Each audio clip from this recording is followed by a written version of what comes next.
ప్రభునామానికి స్తోత్రం చెల్లిస్తున్నాం. మరొకసారి ఉదయకాలం ముందు మిమ్మల్ని అందరూ కూడా చూడడం చాలా సంతోషం. ప్రతిరోజు మీరు ఈ వాట్సాప్ మెసేజ్ చూస్తున్నారని, ఆత్మీయంగా బలపడుతున్నారని నా ఆశ, నా ప్రార్థన, నా కోరిక ఉన్నది. మరి ఈరోజు మనం ధ్యానించబోయేటువంటి వాక్యం ఏదనగా కీర్తనలు 36వ కీర్తన 9వ వచనము. నీ యొద్ద జీవపు ఊట కలదు. You are a fountain of life. క్రీస్తు జీవపు ఊట. Christ is the fountain of life.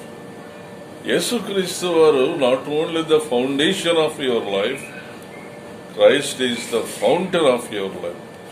యేసుక్రీస్తు నీ జీవితానికి పునాది మాత్రమే కాకుండా ఆయన నీ జీవితంలో ఆయన జీవపు ఊట అయిండున్నాడు. కర్నూలులో చాలా ఊటలు ఉన్నాయి. కొన్ని వేల ఎకరాలు పండిస్తుంటారు. భూగర్భంలో ఉన్నటువంటి ఊటలు ఒకసారి ఏదో ఒక స్థలంలో పెళ్ళుకి కంటిన్యూస్ గా నీళ్లు వస్తుంటది. కర్నూలులో మరి మహానంది, తర్వాత కాలువబుగ్గ అనే ప్రాంతంలో ఆ నీరు ప్రవహించడం వలన కొన్ని వందల ఎకరాలు సాగుబడి చేస్తున్నవి. ఈరోజు మనం జ్ఞాపకం చేసుకున్నాం క్రీస్తు జీవపు ఊట. కానీ బైబిల్లో రాబడిన మాట ఏంటంటే, ఇర్మియా గ్రంథం 2వ అధ్యాయం 13వ వచనములో, నా జనులు 2 నేరములు చేసి ఉన్నారు. My people have committed 2 evil things. ఒకటి, జీవ జలముల ఊటనైనా నన్ను వదిలిపెట్టి ఉన్నారు. 2వ నేరం ఏదనగా దేవుని వాక్యంలో రాబడినటువంటి మాట, తమ కొరకు నీరు నిలువని తొట్లను తొలపించుకుంటున్నారు. తొట్లు నీళ్లు పడుతున్నాయి గాని నీళ్లు కారిపోతున్నాయి. ఈనాడు మన ఆత్మీయ జీవితంలో మానవుడు ఏ రీతిగా ఉన్నాడంటే పగిలిపోయినటువంటి స్థితిలో ఉంటున్నాడు. బ్రోకన్ వెసల్ మాదిరి ఉంటున్నాం. మరి ప్రసంగి భక్తుడు తన యొక్క ప్రవచన వాక్యములలో మరి ప్రసంగి 12వ అధ్యాయములో రాబడినటువంటి మాటలు మనం గమనించినట్లయితే, బ్రోకన్ సిల్వర్ కార్డ్స్, 2వది బ్రోకన్ గోల్డ్ ప్లేట్స్, 3వది బ్రోకన్ వెసల్స్, 4వది broken wheel on the water pulley well. కాలువ మీద, బావి మీద ఉన్నటువంటి పగిలిపోయినటువంటి చట్రం మాదిరి ఉన్నది. కాబట్టి ఈరోజు మనం జ్ఞాపకం చేసుకున్నాం. మరి జ్ఞాని అయినటువంటి సొలొమోను మరి రాబడినటువంటి మాటలను ఒకసారి మనం జ్ఞాపకం చేసుకున్నాం. ఈనాడులో మన ఆత్మీయ జీవితంలో ఏ రీతిగా ఉన్నామో ఒకసారి జ్ఞాపకం చేసుకున్నాం. Life is broken into pieces. దేనికి పనికి రాకుండా అయిపోతున్నామో జ్ఞాపకం చేసుకున్నాం. దేవుని వాక్యంలో మనం చూసినట్లయితే, తప్పిపోయినటువంటి కుమారుడు ఇష్టప్రకారం తిరిగి ఇష్టప్రకారం ఖర్చు పెట్టి ఆఖరున డబ్బులన్నీ అయిపోయినప్పుడు ఆయన పందులో పొట్టుతో ఆయన కడుపురించుకోవాలని చూశాడు. ఏ బ్రోకన్ లైఫ్. తండ్రిని వదిలిపెట్టాడు కాబట్టి తన జీవితము పగిలిపోయినటువంటి జీవితముగా మారిపోయింది. అదేవిధంగా సమరయ స్త్రీ కూడా ఒక బ్రోకన్ వ్యక్తిగా అయిపోయింది. పగిలిపోయినటువంటి ఆత్మీయ జీవితంలో జీవిస్తున్న విధానం బట్టి మనం గమనించగలము. యేసు ప్రభువారు అంటున్నాడు, అమ్మాయి బావిలో నీళ్లు తాగువాడు మరలో తప్పికొన్నాడు, వాని కడుపులో నుండి జీవ జల నదులు ప్రవహిస్తాయని చెప్పాడు. కాబట్టి ఈరోజు మనం జ్ఞాపకం చేసుకుందాం, మన జీవితము పగిలిపోయినటువంటి స్థితిలో ఉందా? యేసుక్రీస్తు వారు జీవము ఊట అయినాడు. Christ is the fountain of life. ఆయన దగ్గరికి వస్తే ఆయనలో సమృద్ధి ఉందని మనం జ్ఞాపకం చేసుకున్నాం. బైబిల్లో ఈ ఫౌంటైన్ గురించి 7 విషయాలు రాబడినాయి. వాటిని మనం జ్ఞాపకం చేసుకున్నాం. Christ is the fountain of salvation.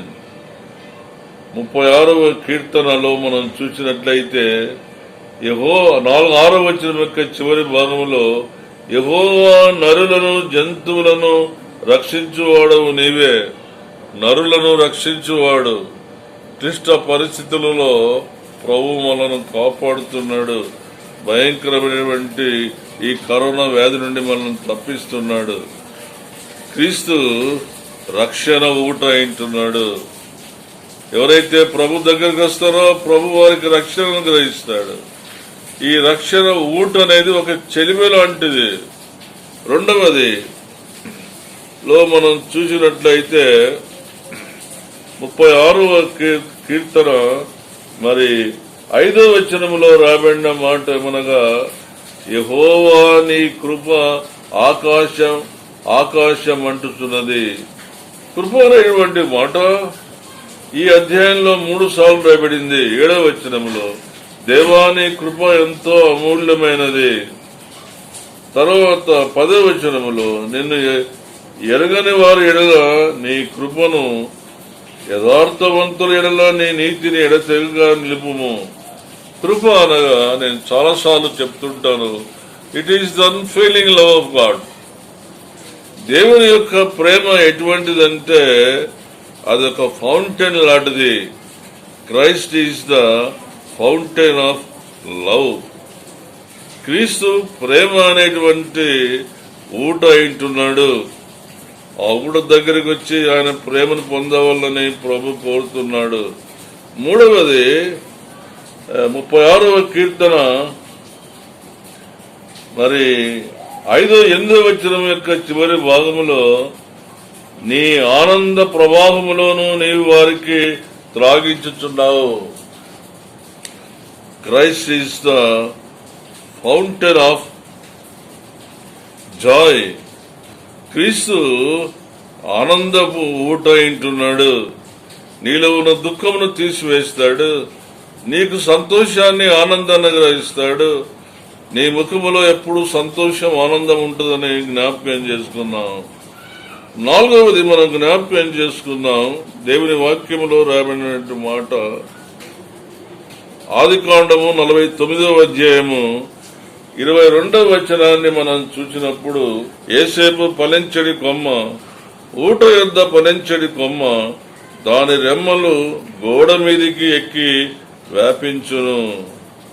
యేసేపు యొక్క జీవితము అది ఫలించడి కొమ్మ. వాక్యములో రాబడిన మాట ఏమనగా, it is the fountain of prosperity. అభివృద్ధి పరిచేటువంటి ఫలించేటువంటి జీవితం ప్రభు యేసేపును కలిగి ఉన్నాడు. ఆయన గోతిలో వేసినప్పటికీ, చెరసాల్లో వేసినప్పటికీ కూడా ఆయన పాప బంధకముల నుంచి తప్పించుకొని వచ్చి ఆయన క్రీస్తు కొరకు సాక్షిగా జీవించాడు. Fountain of prosperity. 5వది మనం జ్ఞాపకం చేసుకున్నాం. యెషయా గ్రంథం 41వ అధ్యాయము 19వ వచనాన్ని మనం చూసినప్పుడు, యెషయా గ్రంథం 41వ అధ్యాయము 19వ వచనములో, చెట్లు లేని మెట్టల మీద నేను నదులను పారజేసేదను, లోయల మధ్యన ఊటలను ఉబుక చేసేదను, అరణ్యమును నీటి మడుగుగాను ఎండిన నేలను నీటి బుగ్గలుగాను చేసేదను. ఈ వాక్యం యొక్క అర్థం, ఈ వచనం యొక్క అర్థం వచ్చేదంటే, దేంట్లో పడిపోయినామో ప్రభు లేవనెత్తుతాడు, దేంట్లో దూరం అయిపోయినామో దగ్గరికి నడిపిస్తాడు, దేంట్లో దిగజారిపోయినామో తిరిగి మళ్ళా యథాస్థితికి తీసుకొని వస్తాడు. మనం 6వది జ్ఞాపకం చేసుకున్నాం. ప్రభు మరి ఆశీర్వదించును. Christ is the fountain of blessing.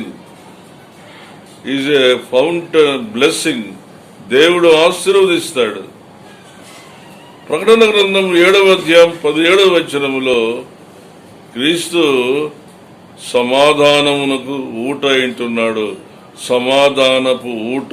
ప్రకటన గ్రంథం 7వ అధ్యాయము 17వ వచనాన్ని మనం చూసినట్లయితే, ప్రకటన గ్రంథం 7వ అధ్యాయము, ఏలయనగా సింహాసన మధ్య నుండి గొర్రెపిల్ల వారికి కాపురే జీవజల బుగ్గల యొద్దకు వారు నడిపించును.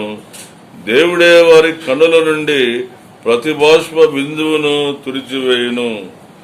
Christ is the fountain of peace. శాంతి సమాధానంతో ప్రభు సన్నిధిలో మనం సదాకాలము ఆయనతో కూడా ఉంటాము. ఉదయకాలమందు ప్రభు హెచ్చరిస్తున్నాడు, నీవు నేరములు చేస్తున్నావా? జీవజల మధ్యల ఊటనైన ప్రభును వదిలిపెట్టావా? ప్రభు సన్నిధికి మరలా వస్తామండి. ఆయనతో సహవాసం చేస్తాం. ఆయనలో మనం మరలా ఆ ఊట యొద్ద ఫలించి అభివృద్ధి పొంది ఆయన చిత్తం నెరవేర్చి ఆయన కొరకు జీవించాలని ప్రభు కోరుతున్నాడు. దేవుడు దీవించిన కనుక ప్రభువానికి ఇచ్చిన వాక్యం బట్టి వందనం చెల్లిస్తున్నాం నాయన. ప్రభువానికి వందనాలు, స్తోత్రం చెల్లిస్తున్నాం. Christ is the fountain of salvation. క్రీస్తు రక్షణకు ఊటై ఉన్నాడు. క్రైస్ట్ ఈజ్ ద క్రీస్తు ప్రేమకు ఊటై ఉంటున్నాడు. Christ is the fountain of love. Christ is the fountain of joy. ప్రభు నీకు ఆనందాన్ని, సంతోషాన్ని అనుగ్రహిస్తాడు. Christ is the fountain of prosperity. ప్రభు నిన్ను అభివృద్ధి పరుస్తాడు. Christ is the fountain of blessing. ప్రభు నిన్ను ఆశీర్వదిస్తాడు, ఒక ఉజ్జీవాన్ని కలగజేస్తాడు. చివరిగా Christ is the peace of life. ప్రభు నీకు శాంతి సమాధానం ఇచ్చి సదాకాలము ఆయనతో కూడా ఉండి ఆ నీటి బుగ్గల అనుభవాన్ని నేను పొందుతామని ప్రభు జ్ఞాపకం చేస్తున్నాడు. పరమ తండ్రి అయిన దేవుని ప్రేమయు, మన ప్రభును రక్షకుడైన యేసుక్రీస్తు కృపయు, పరిశుద్ధాత్మ యొక్క అన్యోన్య సహవాసం సన్నిధి సదాకాలము తొలగిండుగాక. ఆమేన్.